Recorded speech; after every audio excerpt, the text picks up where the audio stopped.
سورہ کاف کی پہلی آیت ہے کاف والقرآن المجید۔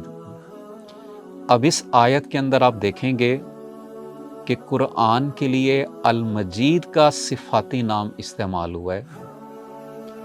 پچھلے ناموں کی طرح یہ نام بھی اسماء الحسنی اور اسماء القرآن دونوں میں شامل ہے۔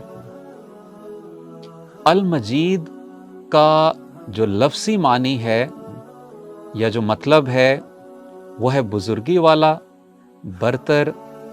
قرآن مجید ایسا کلام ہے جس میں عظمت، بڑائی اور شان و شوکت ہے۔ یہ بہت سی خوبیوں، کمالات اور معجزات کا مجموعہ ہے۔